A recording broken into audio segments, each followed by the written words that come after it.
All right, what's going on, everybody? Welcome to our July YouTube live session. I want to thank everyone who's just joining us for the first time. Looks like I've got the notification coming in on my phone, so we should be going live right about now. And if you guys are just joining us for the first time, thank you very much. If you've seen one of our YouTube live sessions before, thank you too.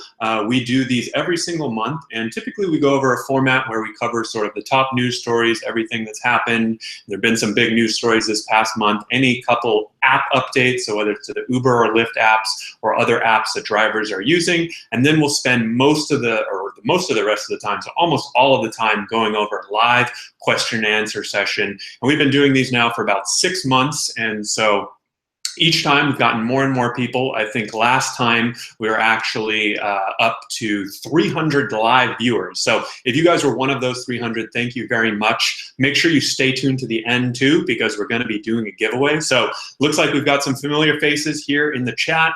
Your Driver Mike says hello all. Jeff says hey from Dubuque, Iowa. So welcome. Thank you guys very much for joining. Feel free to chime in right now. If you're watching live on YouTube, you can actually go ahead and hit the live chat. If you're on your desktop, you can go and use the live chat, or if you're on your phone, you can scroll down and use live chat. If you're watching this session after the fact on YouTube, you won't be able to participate in the live chat or see the live chat, but you can leave a comment that we'll reply to. So I'm here based in Los Angeles. I've got my new office, my little plant here to the side. My friend, he's actually sort of dying, so if any of you have any tips on how I can keep this alive, definitely let me know. Looks like we've actually already up to 54 people watching live, so thank you very much everyone for joining.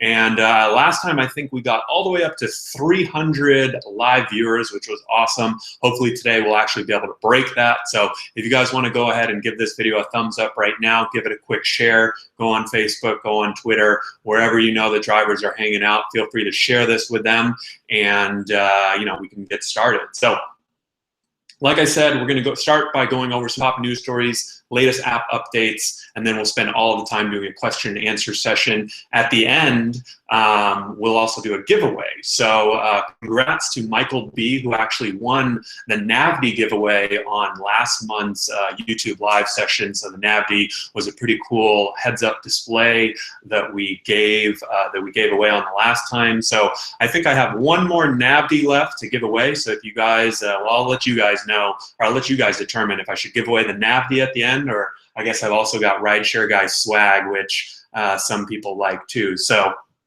we'll see. We'll give away something good at the end. Mike is chiming in. He said he's got 9,400 rides. That's awesome. Dean Sabatini, hello from St. Petersburg, Florida. And looks like we've got a couple questions already coming in about tipping. So let's start there.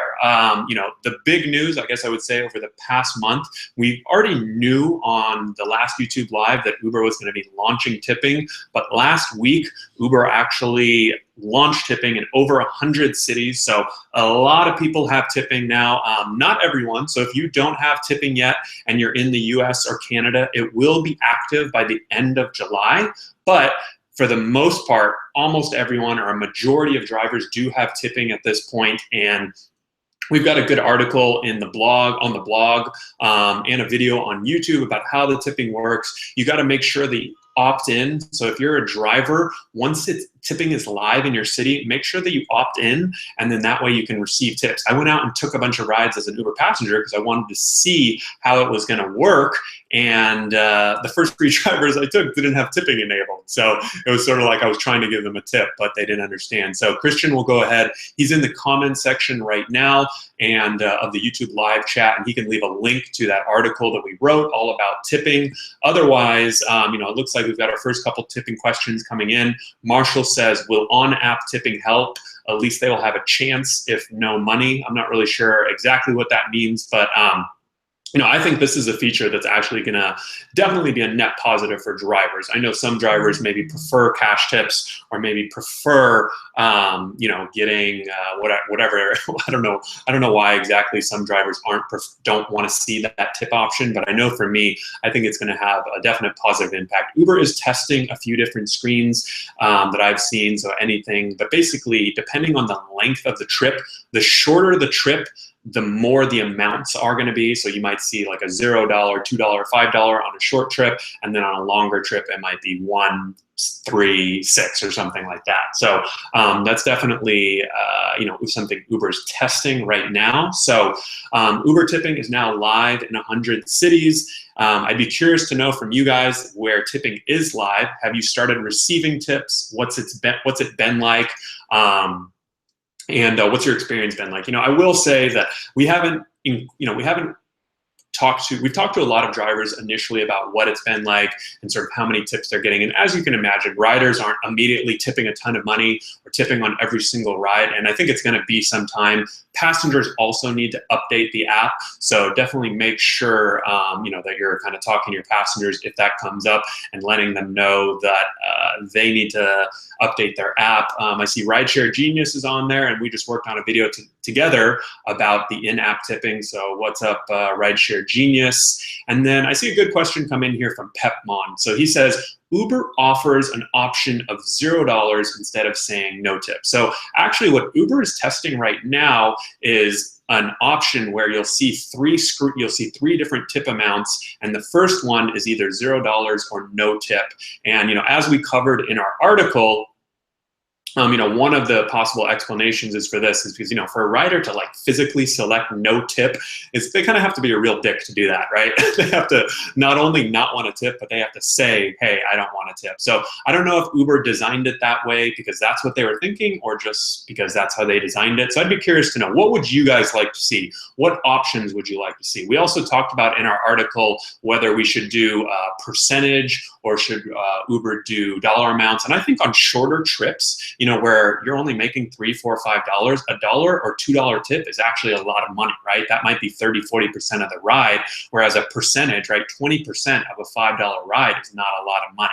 On longer trips, a percentage might be a lot better, but I'll be curious to see how Uber does that, how they test the different screens, and also how they communicate it with drivers. So I think that's the big thing for me, right? We see the way Uber's testing it, but we have no idea why they're doing this or why they're doing that. What are their intentions? So I think that's definitely one area where Uber can really improve, is how they communicate with drivers. So William says, tipping is live in Honolulu, seems to be catching on quickly. So aloha, William.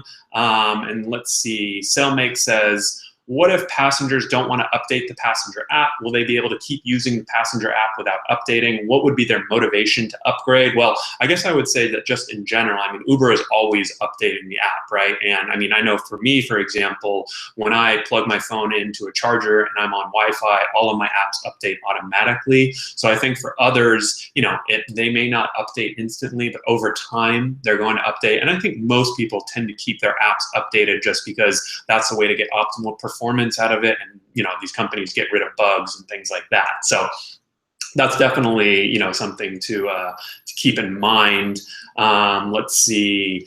Rideshare Genius says there's a 7-day limit to tip on Uber Eats, which is kind of whack. So that's true. So on UberX, the passenger actually has 30 days to leave a tip and 7 days to leave a tip on Uber Eats. Honestly, though, I have to imagine if a passenger doesn't leave a tip within, just a few minutes on UberX or within a few days on UberX, they're probably not gonna. But you're right, on Uber Eats, now that I think about it, actually, a customer might only order Uber Eats once a week or once every 2 weeks. So if anything, it seems like Uber Eats should have a 30-day window and UberX should have a 7-day window. But, so we'll definitely talk a lot more about tipping, but I want to give you guys a quick overview, quick update on the news around tipping and, sort of the initial reaction. The other, just talk, we've talked a lot about Uber lately, so I definitely want to get some Lyft news in here. I did see that Lyft actually announced that they hit 1 million rides a day. So Uber is doing 5.5 million rides a day, to sort of put things in perspective. But I'm going to share an article right now in the chat from TechCrunch that says, Lyft announced that they're doing 1 million rides a day, so which is obviously a lot of rides. I think sometimes we kind of tend to get caught up in everything that Uber is doing, and we sort of forget that, hey, Lyft is this huge $7-8 billion company, and there are a lot of drivers making good money with Lyft, and obviously they were the original ones to offer that tipping option. So I'm curious to know from you guys. My first question to the audience is going to be, now that Uber has the tipping option, what do you think is the big difference between Uber and Lyft, right? When people used to ask me this question before, I would say, well, Lyft has a tipping option, Uber doesn't, right? But now you can't necessarily point to that. So I'm curious to know, what do you guys think is the big difference now between Uber and Lyft? I'd love to hear from you guys in the chat. And like I said, if you are watching live, feel free to jump in right now on the chat on YouTube. You can ask questions, and I'll do my best to answer them. We've also got Christian in the comments who's moderating, so if any of you guys get out of hand, he'll be able to put you in timeout or ban you. And be careful because he's quick on the trigger. And if you're watching after the fact on YouTube, you can always leave a comment and we'll make sure to leave your reply there. Like I said, we do these monthly live sessions every single month. We go over some top news, some app updates, and then answer all of your questions. So make sure you stay tuned to the end too. We are going to be doing a big giveaway. So it looks like we've got a couple answers coming in right now about the difference between Uber and Lyft. Nathaniel says the color of the logo. That's true. Marshall says Lyft does not have the bad publicity that Uber has, and that's definitely a good point. But Marshall, one thing I'd argue is that I don't think a lot of this bad publicity has hurt Uber. Uber has had 6 months of terrible PR, but there's still just as many riders doing rides, and there's still just as many drivers working for the company. So I'd be curious to know if that you think that has affected it or not. And Elias says Uber is just more popular, which is definitely a good point. Steven says Lyft has a $2,500 insurance deductible, which is a very good point. So just so you guys know, Lyft actually has a $2,500 insurance collision deductible. So if you get into an accident, even with a rider, you could be on the hook for up to $2,500. So that's definitely something to keep in mind, whereas Uber is only $1,000 collision insurance. And of course, you can also look into rideshare insurance. We've got a marketplace on our site because there's companies like State Farm that will actually cover you for periods 1, 2, and 3. So you don't have to even deal with Uber or Lyft's deductible. Christian can leave a link to our rideshare insurance marketplace there. We've also got Rideshare Genius chiming in. He says, where'd it go? There it is. He says, it seems like there are only small differences between Uber and Lyft now. The tipping is on both. And yeah, that's definitely a point. Jim says Lyft's help is much better. Michael says power driver bonus. So Marshall says it's a perception, and I think that's really what it is. I think Lyft definitely still has that perception that they're more driver friendly and that they treat drivers better. I'll be curious though to see. I think Lyft really missed out on an opportunity while Uber was having all this bad press to go out and really revamp that driver experience. Now it seems like Uber is actually more focused on it, and it looks like we've got Kyle Middleton. So I've already gave you a quick mention, Kyle at State Farm. He's actually one of the agents on our marketplace. Lyft's $2,500 deductible is a beast. So definitely all good thoughts here, and I appreciate you guys sharing everything. So, that's sort of a quick update on all the top news. I definitely want to get into, I guess sort of talking about the app updates. The tip was, the tipping option on Uber was really the biggest app update, but I do expect Uber to be announcing some more updates in the future. They are testing a few things here and there. So definitely, if you guys see Uber testing new features, new policies, we've done articles on the airport rematch and pre-match and all these cool things that Uber's testing, the 24/7 customer support line. So definitely keep an eye on that because Uber could be rolling that out nationwide pretty soon. So that's sort of it. All I have for kind of top news stories. A couple interesting app updates. I do want to mention that. Let's see, Maestro actually officially launched last week, and as you guys know, it was in beta, so it was free, and now it's I was about to say now it's expensive, but now it costs money, so it's not free anymore. I'll leave a link right now if you guys want to sign up and our affiliate code, because I am a big fan of the Mystro app. Now, obviously, this does change the game a little bit for some people depending on how much you drive drive and how you use these services. But if you're not familiar with Mystro, M-Y-S-T-R-O, it essentially automates your Uber and Lyft driving, so you can drive for Uber and Lyft at the same time. And let's say you get an Uber request, it'll auto accept it, log you off of Lyft. It has a lot of cool filtering features, so you can ignore Uber pool rides, you can ignore low-rated passengers, ignore ETAs. You know, there are certain distance away, so when it's really busy, I only go for 5 minutes or less, for example. And then it also is your safe, because you don't have to actually touch the screen to accept requests. So that's definitely, let's see what kind of feedback we've got coming in here about Mystro. James says, I got an Android phone just to have Mystro. That's a great point, James. You know, one thing I'm hearing, because it is Android only right now, and I see a couple questions about iOS. Honestly, I think it may be a while before Mystro comes to iOS, just because of the nature of how it works. It doesn't work with Uber's API, so they don't have a partnership with API. They basically just grab the information off the screen, and that's very hard to code on iOS, nearly impossible, I might even say, but it is possible on Android, so that's why you see them launch on Android first. But James says he got an Android phone just to have Mystro, and you know, I've heard actually from a lot of drivers who got you know, a relatively inexpensive sort of first or second generation Samsung or LG type phone. So if you guys are trying to run Mystro on an older phone, it may not work, but if you're on like a Galaxy S7, sort of last year's model, I think you should have no problem. So definitely check that out. James says, I use Uber Dude's recommendation to hotspot the Android phone. Yep, that's perfect. That's a good recommendation. And let's see, what other questions do we have coming in here? Omar says, Campbell, you the man. Thank you, Omar. And let's see, Jim says, Mystro isn't worth it, just as distracting as Uber and Lyft separately, and it doesn't ignore out-of-parameter requests. So Jim, I would be curious first to know what type of phone you're using it on, because I have heard from a lot of drivers who are having issues, and you know, Mystro wasn't working perfectly for them because they were on a Galaxy S5, which is really a 3 or 4 year old phone, right? And whenever you guys are trying to run very old hardware with new software, whether it's Mystro or even the Uber and Lyft driver apps, you're gonna have a lot of problems, right? Because they don't test new software with old hardware. They're testing it with the newish or newer hardware, so newer phones, right? So definitely, you know, that's something you gotta keep in mind.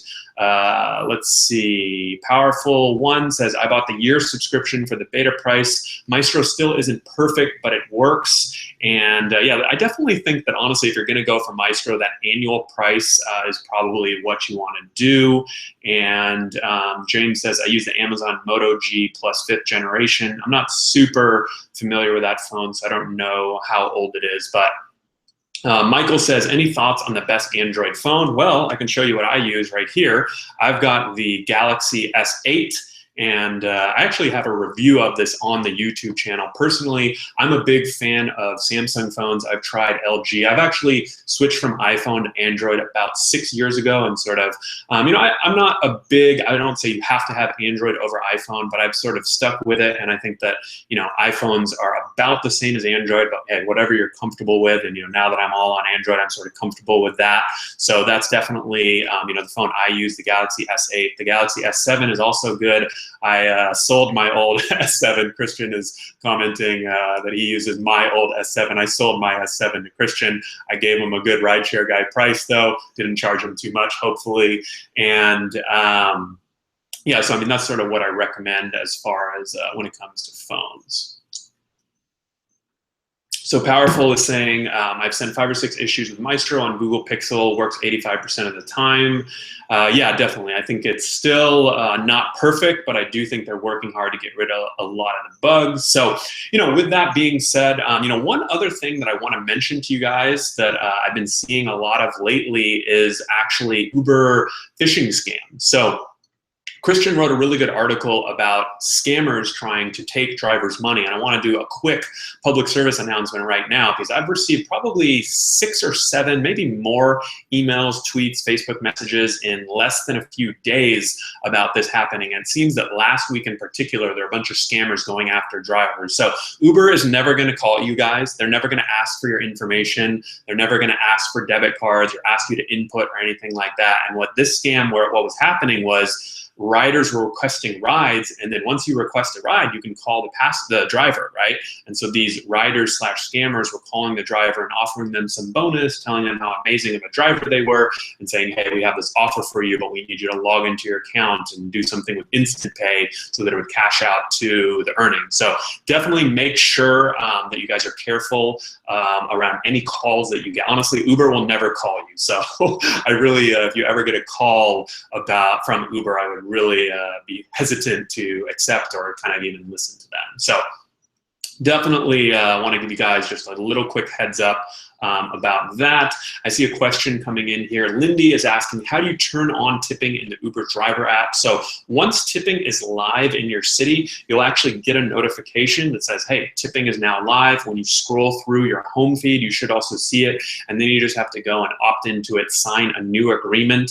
And so it sounds like just because of legal requirements or whatever, Uber does require you to sign a new agreement in order to accept tips. So I think that's pretty standard. Sort of offer.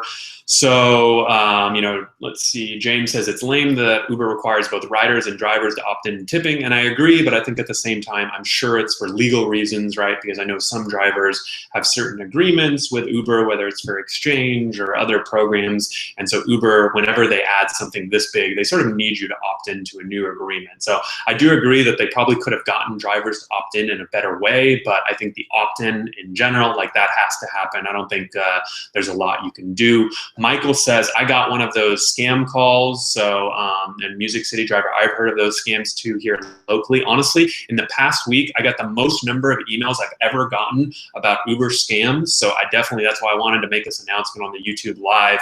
You guys definitely need to be careful out there and watch out for it. It sounds like it's scammers trying to target your instant pay and switch your debit card to theirs somehow.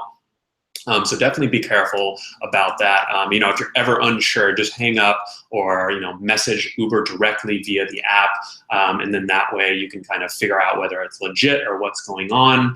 And yeah, so let's see.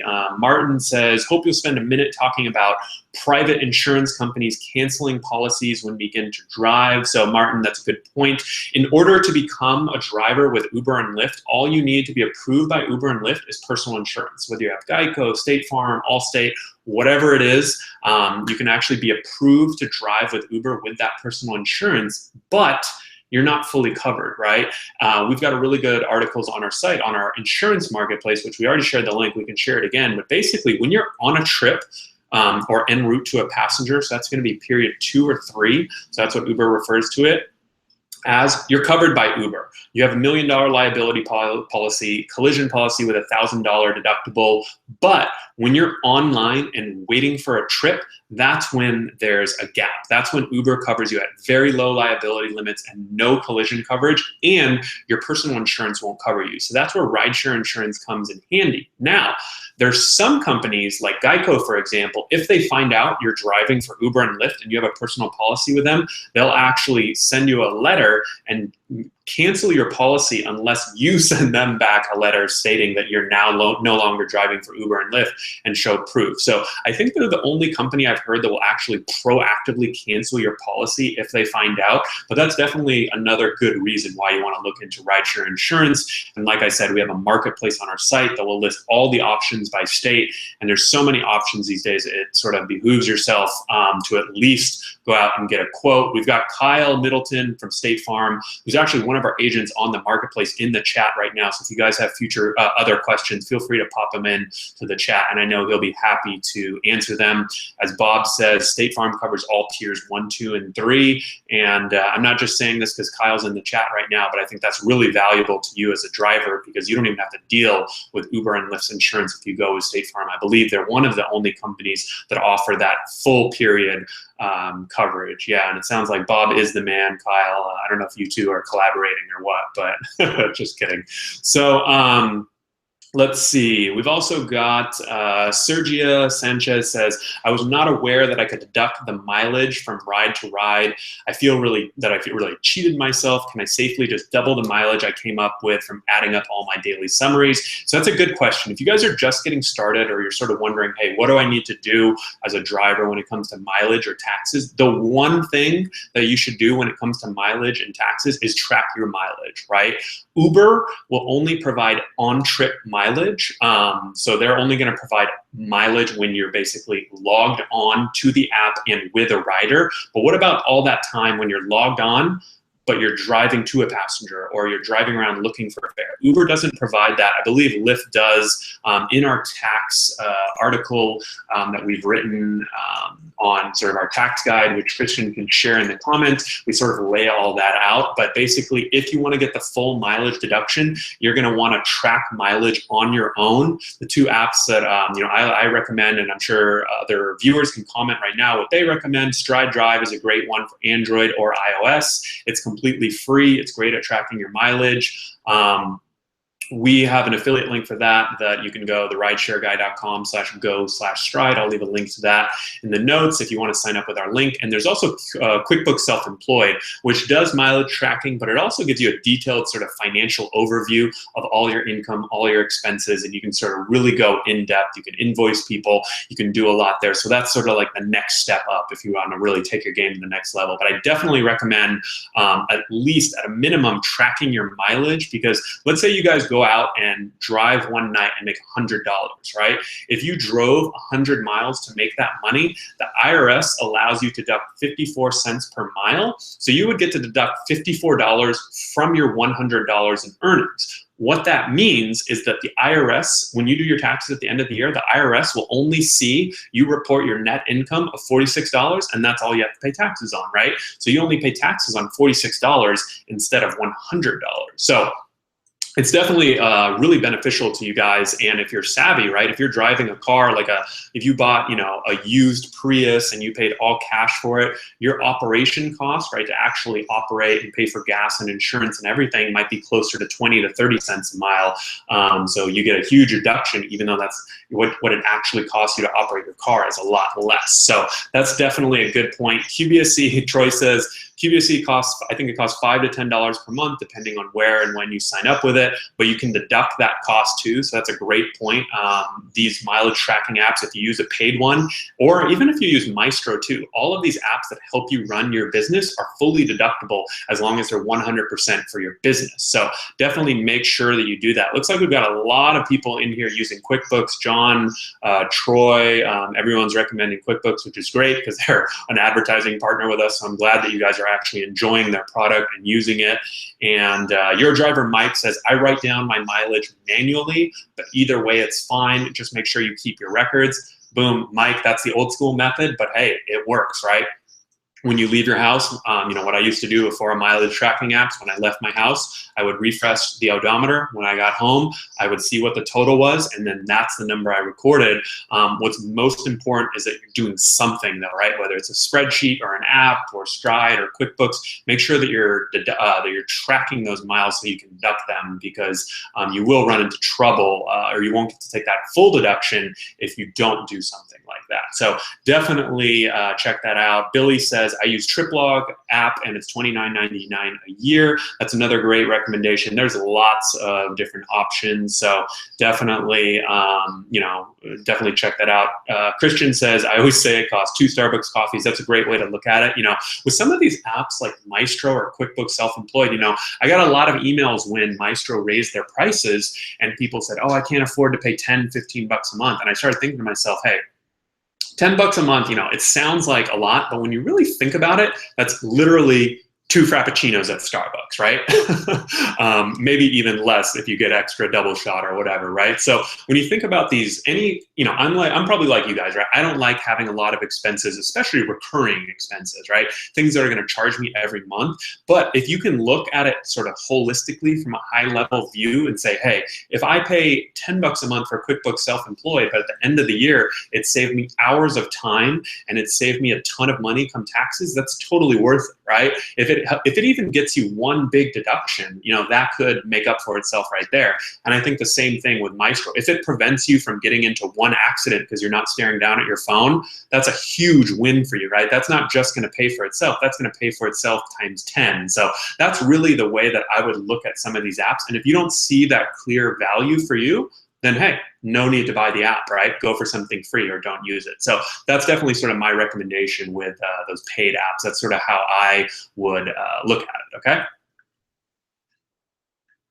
So we're about halfway through our July YouTube live session. We're up to 130 people right now watching live. So I do want to thank you guys all for joining us. Like I said, we actually do these monthly live sessions every single month. So if this is your first time checking it out, thank you very much. And if you've been here before, also thank you to you guys. We're going to do a nice little giveaway here at the end.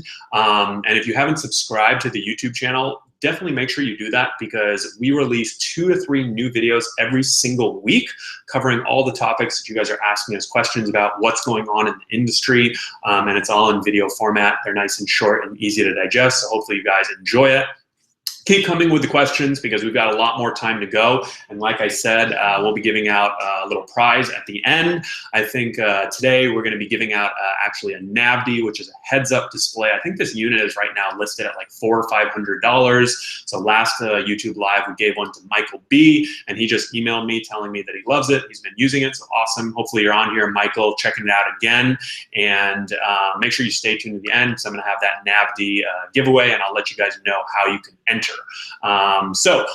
It looks like Juan says, you don't answer my questions, shaking my head, so I don't know what question you're asking, but feel free to re-ask it. There are a lot of questions coming in, and it looks like we've got Canadian Uberman. He just started his YouTube channel, so welcome, and always good to have you guys on here. And let's see, we've got a couple people joining. Let's see. Thank you for all the good info. And feel free to ask whatever questions you might have. So let's see, we've got a question coming in from Leah. She says, please help me. I leased a car from Uber. After my car lease, fuel, and insurance, I'm driving pretty much just to have the car and not much extra. So Leah, I'm assuming that you're talking about Uber Exchange program, or maybe you're talking about, there's also other flexible leasing and rental programs, the Lyft Express Drive, GM Maven. So there's lots of different options for drivers who don't have a car. We've got an Uber vehicle marketplace on our site, which we can share a link to in the chat. You guys can go check that out and see which options are available in your area. But I guess the thing that I would say, if you're looking into one of these leasing, this is not a, oh, there's Michael with his NAVD. So I told you, we actually do send them out. So thank you, Michael, for joining. So if you are looking into one of these rideshare leases, the first thing you have to understand, this is not a regular lease. A regular lease that you go get from Honda or Toyota is not what we're talking about here. That's probably not going to work for Uber and Lyft because you put so many miles on your car. If you're looking into driving for Uber and Lyft and you need a vehicle and you want one of these rideshare leases through a program like Uber Exchange, they're expensive. Okay, so that's the first thing to keep in mind. Uber Exchange is $120 to $180 a week to lease a vehicle, and you need rideshare insurance, $50 to $200 a month on top of that. So it's expensive. You're looking at anywhere from $600 to $1,000 a month for a rideshare lease, but the caveat is that you can do unlimited mileage, which is huge. A full-time rideshare driver will easily put 1,000 miles a week on their car, so that's a benefit, and then it's very flexible. After 1 month, you can turn it in with a 2 weeks notice. So when you think about it like that, right, and you kind of understand the product, I think it does make sense for some people. If you already own your car, yeah, it probably seems really expensive to you, but if you don't have a vehicle and you can't get financing, this might be your only and best option. So Leah says, I am with Uber Exchange. Yes, it sucks. So I'd be curious to know. I mean, so one thing I hear from a lot of drivers, they don't understand. Uber Exchange is not a program for part-time drivers. You need to be doing 40, 50, 60, or even more hours per week. It's really designed for full-time drivers and someone who can go out and put 1,000, 2,000 miles a week on their car, because then you're taking advantage of that unlimited mileage. So Personally, I wouldn't look to it for like a long-term solution because it's going to be really hard to drive for a year or two, 50, 60 hours a week. But at the same time, if you know that you're going to only be able to drive for 3 months and you want to make as much money as possible during that time, honestly, exchange may be better than putting miles on your own car. But if you, let's say you need to go take that week off, you still do have that high payment. So just make sure that you understand how the program works, because I think that's what a lot of people don't really understand with Uber Exchange. Michael says, I just returned my car to Uber Exchange. It's a good deal if you're full-time, and honestly, I agree with that. I know Rideshare Genius is actually testing out a Chevy Volt right now with GM Maven. He can probably chime in the comments and let him know his experience about that. I'm actually looking to try out one of these electric cars because they have a really nice range, like 200 to 300 miles, I think, or more. So it'll be cool to test those out. Michael says, but better to buy that used Prius. And yeah, you may be right. So hopefully that explains how that program works and you know, how it makes sense. You know, Michael says it's a good short-term solution. So definitely make sure you understand how it works. I saw a couple questions coming in about cleaning fees. Let's see what people are asking. Oh, okay. So Juan is asking me, Juan C, I told you now I see your question and now I get to it, right?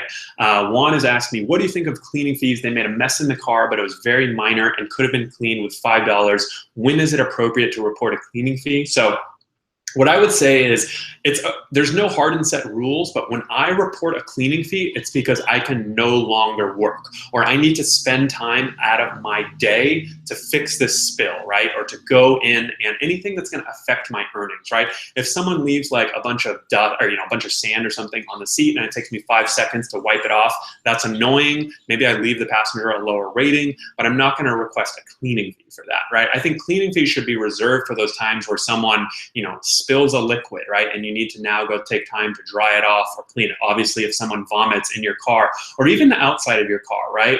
Anything where you need to go and spend time that's going to take away from your earning ability, I think you have the right, you know, I think it personally, you know, that's when I would request a cleaning fee. You do need to be careful though, because I've seen drivers that maybe they get vomited in their car and they go and clean it, you know, at the local car wash, and then they go back on Uber and do more rides that night and still request a cleaning fee. Well, think about it. If you're Uber, you look at this guy and say, hey, this guy went out and did rides after he got vomited on. Obviously, it probably wasn't that bad. Maybe it's, you know, kind of a false claim, right? And you can imagine that some drivers probably take advantage of this cleaning fee. So, you know, so Uber definitely, if you look at it from their side, this is the one time where I don't know that I would give Uber credit, but I at least empathize with them because I'm sure that there are some drivers who are falsely claiming cleaning fees when they shouldn't be. And if you are going to report a cleaning fee, take an S load. I won't swear on this in case there are any kids watching, but take a ton of pictures, right?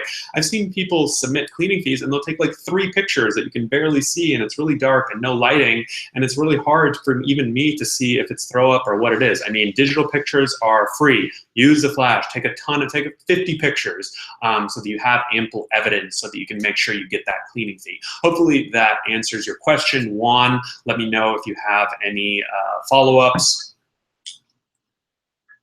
Abraham says, what if it's a service animal in your car and you need to go clean the car to get the hair out? So I think that's a little hit or miss with Uber. I believe that I've seen a few cases where Uber will reimburse a cleaning fee if there's a ton of dog hair on your back seat. But honestly, as a driver, most of the time, you really don't want someone to puke in your car, right? You don't want to have to be off the road because it affects your earnings, right? Uber might pay you a $100 cleaning fee if someone vomits in your car, but you now can't work, right? Or, you know, I think Curtis has a really good article on Rideshare Guy about how he handles cleaning fees. He goes and cleans them up really quick and then goes and drives for Lyft. So that's one way to do it. But if a service animal, let's say a service animal, which you guys should know by now that if it's a true service animal, you do have to accept those rides no matter what. If that, let's say an animal gets a bunch of hair onto your car, it's sort of hit or miss with the cleaning fee. What I do is just keep a towel in the back of my car for that type of situation. If I'm in Los Angeles, so I'm always picking up riders from the beach. If I see that they're in a bathing suit, I just say, hey, do you mind if I throw a quick towel down on the seat so that I don't get this wet? Because if you think about things like that's gonna be tough to request a cleaning fee. Uber may or may not give probably not give a cleaning fee for water spill in the back of your car, but that can simply be avoided by just keeping like a $5 towel in the back trunk of your car. When you see someone at the beach and you pick them up, you lay it down, and now you can, keep it dry for that next passenger. You won't affect future ratings and things like that. So that's definitely something that you can keep in mind. Elias says you can still charge it even if it's a service animal. Let's see, what other questions? Elias also says it's against the law to ask passengers for their service animal paperwork. So yeah, you definitely want to watch out with the service animals because, for I've even seen drivers, we have a couple good articles where we really go into detail. I won't get to sort of a complex issue, but if you want to learn more about that service animal issue, you can go onto our YouTube channel and look for that. We've also got a couple posts on the blog, so definitely make sure that you take a look at that. Your driver Mike brings up a good point. Uber's fraud protection team reviews photos submitted for cleaning fees to check for pictures sourced from Google. All right, and it looks like Billy Lawless chimes in with our first super chat. So if you guys don't know what super chat is, it's a way to basically highlight your question and I will see it in gold. And it looks like Billy just donated. It looks like he gave me a little tip of $10. So awesome. Thank you, Billy, very much. I think Billy might have even given a super chat on the last YouTube live, so that's awesome. He says, rock on, Harry. No tip button is a psychological game. Uber has been playing psychological warfare on drivers to get us to curb to a certain behavior. That is what they're doing to riders. So yeah, he's sort of referencing the Uber tip button and what the riders see. They have the option of seeing no tip or $0. And I don't know if Uber is that evil. I don't know that I give them the benefit of the doubt either. But like I said earlier, I really think they should do a better job communicating, hey, if they're going to go with a no tip or $0 option, what is their reason for that, right? Do they think that less passengers will physically select no tip, because of that? I guess it's sort of thinking like when you check out at a restaurant, right? Would you ever write $0 on a waiter, on a bill? Probably not. That's kind of a dick move. But I definitely am curious to see how that plays out in the future. So let's see. Daryl says, I work hard to maintain a good rating. That's awesome. Michael says, gotta go, up for a ride at the airport. So if you guys are waiting for rides, that's great. You can come back and check out this replay anytime or the videos that we have on the channel. So we've got about 20 minutes left on this YouTube live. Like I said, we are going to be giving away a nappy at the end of the YouTube live. So make sure you stay tuned at the end. Looks like we're up to almost 140 live viewers. So awesome. Thank you guys very much for joining. We do these each and every single month, so make sure that you subscribe to the channel and also turn on notifications, so that way you don't have to rely on emails or calendars or whatever to know when we go live. Since we only go live once a month, you can get that one notification a month and know that we're live. So if you guys have questions, keep them coming. I definitely want to answer as much as possible, and I'm going to be on here for about another 15-20 minutes. So it looks like SD Ute fan says, newbie here, what are the best times to work on a weekday? I have one day off each week, Tuesday or Thursday. So this is a good strategy question. I mean, typically weekends are busier than weekdays, but one thing that's really changed with Uber and Lyft over the past few years is it's important to think about when passengers are requesting the most amount of rides, but it's also important to think about when are the least number of drivers out and about, right? If there's 100 passengers requesting rides in your area, and that, let's say you're in a tiny little area and there's hundreds of passengers requesting rides, that's great. But what if there's also thousands of drivers sitting there waiting for those requests? Probably not going to get a request, right? So while passenger demand is important, it's also important to think about when are those times when drivers aren't out and about. One thing we found, like Monday mornings tends to be nice because a lot of drivers go all weekend going for bonuses, going for incentives in the bigger cities, or even, sort of going for those bonuses. And then by Monday morning, everyone wants to take a day off, right? So thinking about those days, Sunday, Monday, when drivers are going to take time off. I know you asked for weekdays specifically, so Sunday's sort of cheating, but And then, of course, early AM airport runs. That's definitely one area where you can take a lot of advantage, because in the morning, right, I'm talking like 4 to 7 a.m., there's really no reason that anyone should be up at 5 a.m. on a weekday, right? It's a little too early to be going to work. It's too late to be out partying, especially on a weekday. So what we see is that there are a lot of airport runs, right? People going to catch a 7 or 8 a.m. flight. Those tend to be longer. There's also no traffic, which is really nice. And it's just like, I don't know, I like being up early. I don't frankly get up early that often, but it's usually like a cool time to be up in the morning.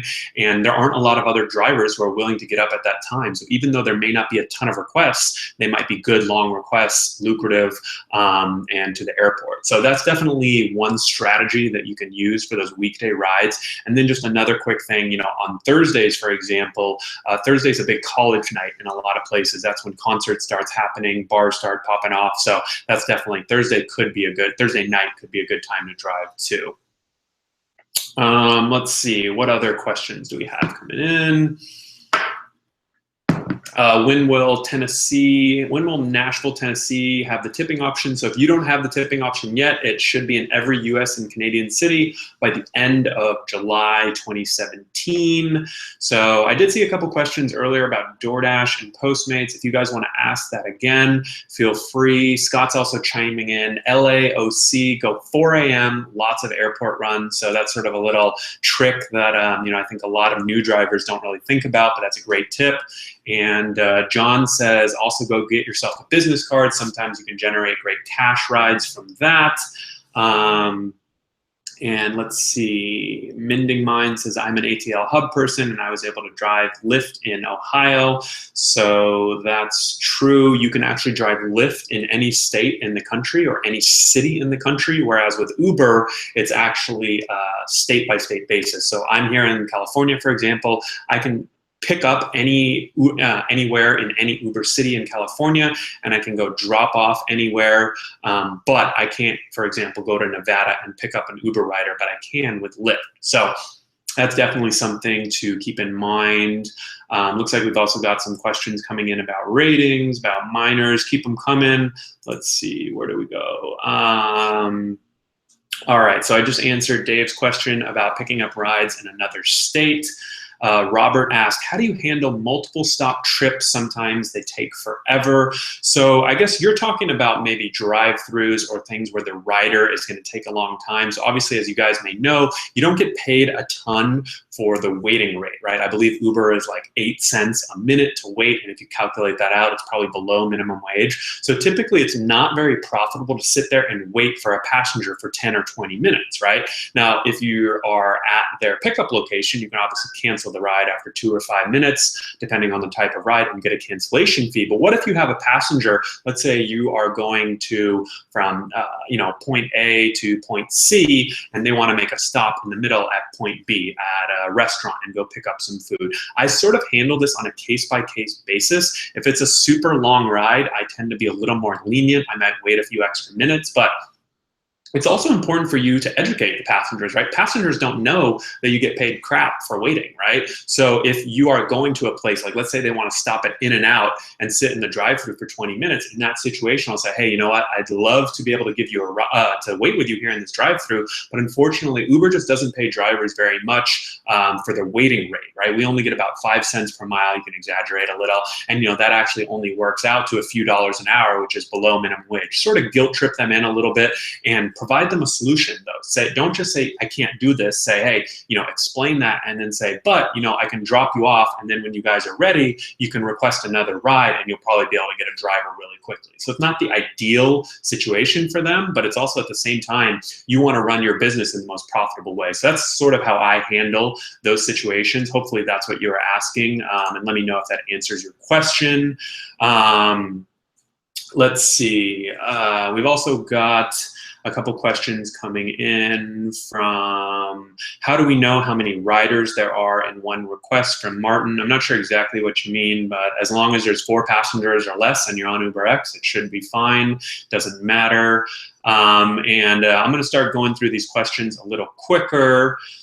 So Marshall says, my '06 Nissan turned 11 in January. Uber has said nothing in a 10-year-old max town. So typically Uber might have a 10-year limit, but sometimes sometimes they actually raise it to 11 years depending on how many drivers they would lose. So if they haven't said anything, you're probably good for now, but I would expect them to up that or enforce that requirement at some point in the near future. And let's see, we've also got questions coming in. Is Lyft being used in southern states? It seems that Uber is more visible in the coast areas. From Dave. Yeah, I've definitely noticed that Lyft is popular in the bigger cities. So Lyft is more competitive with Uber in the bigger cities, but in the smaller to mid-sized markets, it doesn't seem like Lyft has quite the foothold. So definitely something to keep in mind. Carlos says, what do you think of Nexar? It's $79 a month. You get iPhone and it records on their cloud. I think it's a very cool idea. I've actually met with the founder before, but right now it's tough for a driver to use because it's actually a dash cam, right? It turns your iPhone into a dash cam, but you need it to sit there on your dash. You can't move it, right? So I don't think it's the perfect solution for a rideshare driver yet who's going to be pulling their phone off and using it and touching it and things like that. Let's see. I also saw a question about minors, I believe. Let me try and find that. Billy says a lot of veteran drivers here in ABQ have been deactivated due to Uber running background checks recently. Does Lyft do this as well? And so typically this is going to be a state requirement now. A lot of states are requiring Uber and Lyft to run updated yearly background checks, and sometimes they will find things that they didn't find in the first round, and there's not a whole lot you can do. But a little trick that I have seen is that Uber and Lyft don't use the same background check companies anymore. So if you got denied on Uber, for example, you could drive with Lyft potentially and vice versa. And that's also just a really good reason. If you guys are only doing Uber, only doing Lyft, you have to have a backup, whether it's the other rideshare app or another rideshare app in your city or even delivery, because I get emails all the time from drivers who say, hey, tried to log into my Uber app today, but they needed to run a background check and I can't work now for 7 days. In that situation, you really want to have Lyft as a backup. So definitely make sure that you do that. And Juan says, I need a dash cam. What do you recommend? I personally use the Falcon 360. I think it's not the perfect app, but it definitely is pretty good. Scott says Maestro is the best way to avoid line and pool rides. Have to agree with you on that one. I never take Uber pool rides anymore because I use Maestro to basically filter out Uber pool rides. And if you guys don't know, Uber no longer deactivates drivers for low acceptance rates, so you can ignore as many trips as you want. They might send you annoying emails and annoying little chats, but you can just ignore all those. They won't actually deactivate you for that.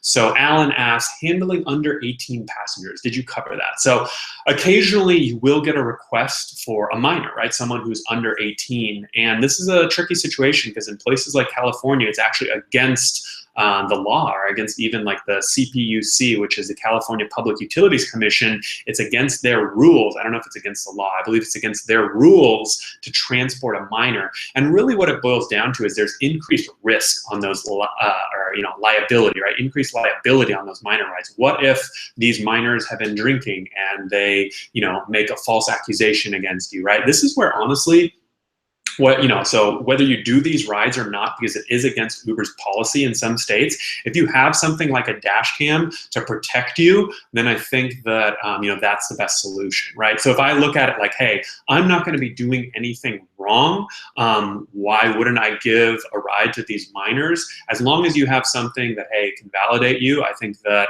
like a dash cam, for example, then I think that I don't really see a situation where you could get in trouble for doing those rides. At the same time, if you want to follow the letter of the law in places like California, as soon as you get a ride request for a minor, you sort of have to ask for their, you sort of want to go about it like you're carding for alcohol, right? Ask to see their ID. And, it's not the ideal situation because you probably drove there, wasted time, wasted gas. Uber isn't going to compensate you for that, and you can cancel the trip, but that passenger might get to leave you a rating, and you can notify Uber and say, hey, this was a minor. I don't want to give them this ride. That's probably the best way to handle it. We've got an article on the blog about how to handle that, so you can check it out.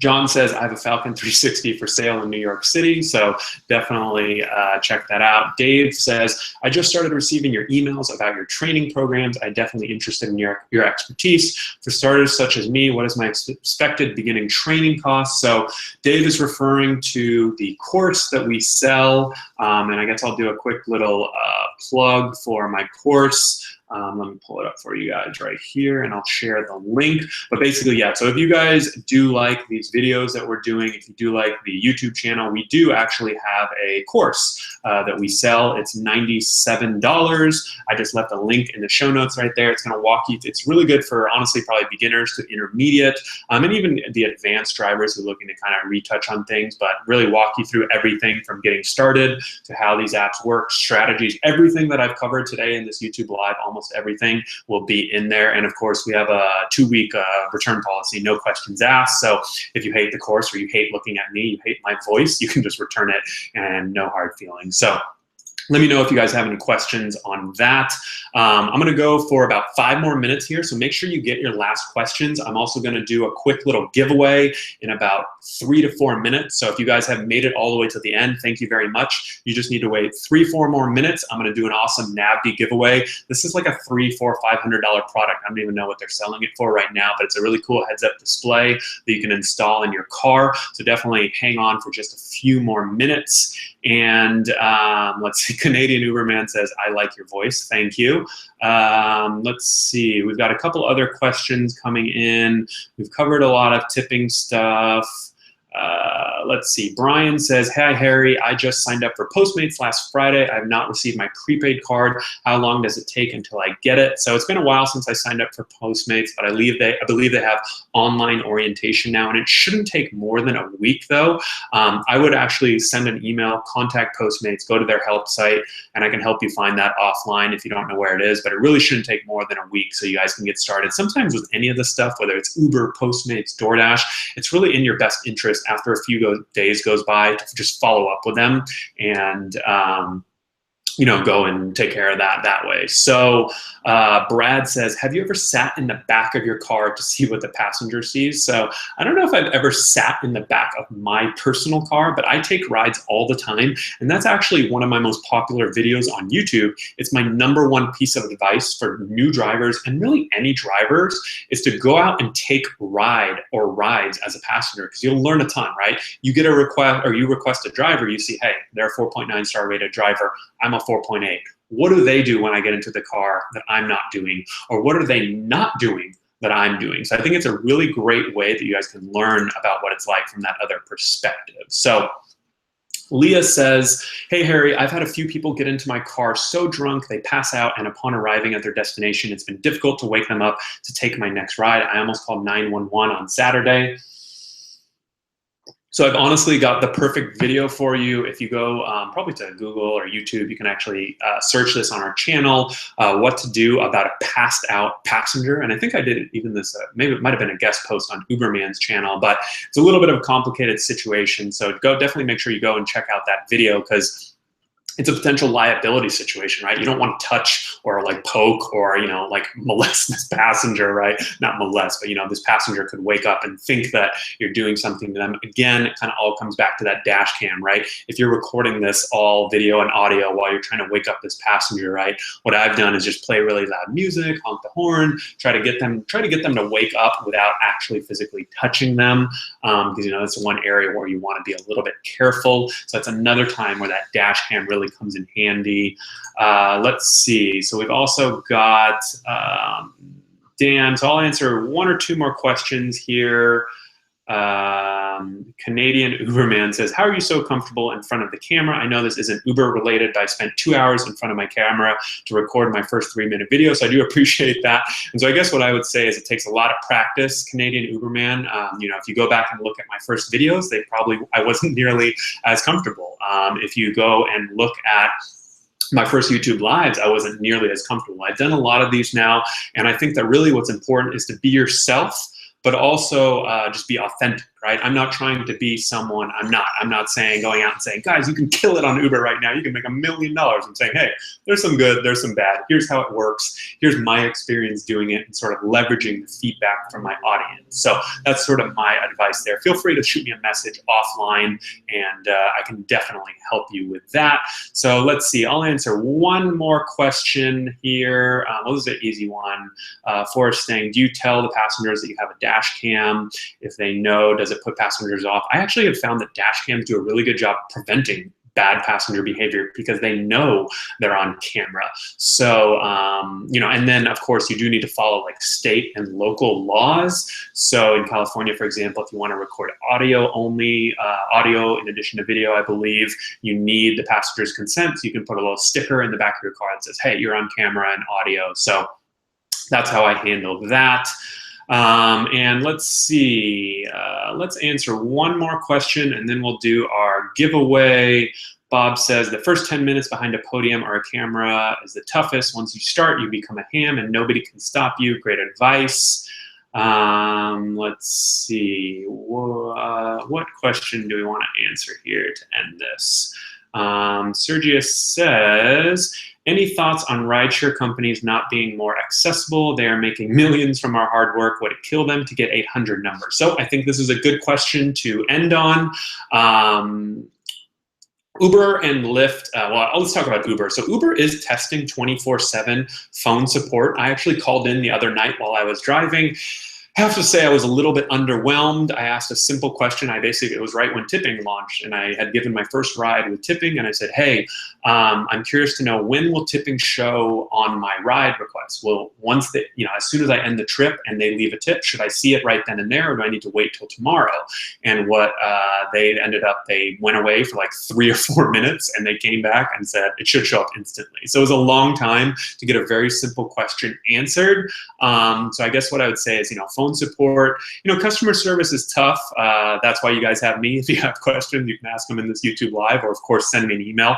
By the way, if I didn't get to any of your questions, feel free to email me offline, harry@therideshareguy.com, or leave a comment on this video once it goes live. If you leave it in the chat, I won't be able to see it after the live session ends. But you know, I guess what I would say is my hope is that Uber and Lyft start investing more in customer service, because if you have a complex issue, you can go to an Uber green light center, and they have good employees there, actual Uber employees that are helpful. It's just a hassle, right? You have to go in person, you have to go get your question answered. So we know that Uber can provide good support. It's just how can they do it in huge numbers, right? There's 2 million Uber drivers out there.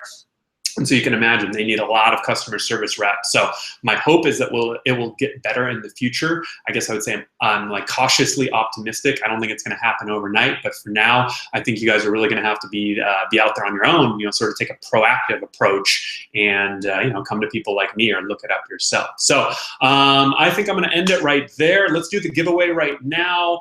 I think in order to enter this giveaway, I don't have the box with me, but it's a Navdi. You can go to navdi.com. Look it up. By the way, Navdi gave me this thing a few months ago. So thank you to Navdi for giving us this heads-up display so I can give it away right now to you guys, because this is a pretty cool product, and it's pretty expensive too. So I think this is a pretty awesome giveaway. You guys there's 130 people online right now, so you should have a pretty good chance of winning. And in order to win this Navdi giveaway, you're gonna need to send me an email, harry@therideshareguy.com, subject line, YouTube live giveaway. Do not screw up the subject line, because if I don't see that, I'm not gonna enter you, because I get a lot of emails. So make sure that you enter that as a subject line, harry@therideshareguy.com, and then in the body of your email, I want you to let me know, what are you struggling with right now as a driver? Right? It can be as short or as long, maybe not like 10 paragraphs, but you know, at least a few sentences. I want to know what you guys are struggling with so that I know how I can help. Now, you may not get a response to this email, but you will be entered into the contest. And if you guys are struggling with something that other people are struggling with, or it's something that I can help with, who knows, you may even see a video, or you may even see an article out there about this topic. So that is how you guys can enter the Navdi giveaway. Send it one last time. Here's how you enter. Send an email to me, harry@therideshareguy.com, subject line YouTube live giveaway. body of the message should be, tell me what you're struggling with. It can be 1 or 2 sentences, or it can be 1 or 2 paragraphs, but I want to know how I can help you. So definitely go ahead and enter right now. Michael, you already won a NAVD, so I'm not going to let you enter again, but feel free to email me just if you want to say hi. And thank you guys all for joining. Like I said, we do these YouTube Lives every single month, so this was a great turnout. I do appreciate everyone joining. If you guys have any further questions or follow-ups, feel free. I'll stay in the chat for a little bit, or you can always email me with your questions. And like I said, in these sessions, I try to go over the top news, a couple of the latest app updates, and there's been a lot going on, and then just reserve like 90% of the time to answer all your questions. So I think we got to a lot of great questions today. We talked over Maestro, we talked over tipping, we talked over some issues with minors and insurance and exchange leasing. So a lot of good topics that we covered. So hopefully you guys enjoyed this. If you joined late, feel free to rewatch this because it will be live on YouTube. And I do want to thank everyone for joining. So Your Driver Mike, Rideshare Genius, Abraham, Scott, Michael, John. These are just the names that I'm seeing right now. Definitely thank you for joining. Dave, subject line YouTube Live giveaway when you email me if you want to do NAVD. And big ups to Christian too with the Rideshare guy. He's been in the comments moderating all of you guys. I don't think we had any trolls today, so that was, I always like at least 1 or 2 trolls that we can ban. That's usually fun for me or Christian. But you can definitely take a look at that. And without further ado, I'm going to let you guys go, but definitely make sure if you enjoyed this video, give us a thumbs up and subscribe to the channel. We actually release new videos every single week. We're collaborating with a lot of people to bring you more content. So let us know what you want to see, what you want to hear. And thank you once again. I guess we'll call this session Rideshare Guy Oprah. And hopefully you guys did enjoy it. And I'm going to look forward to hearing from you in the future. So with that being said, don't forget to work smarter, not harder, whatever my tagline is. And I'll see you guys next time. Take care.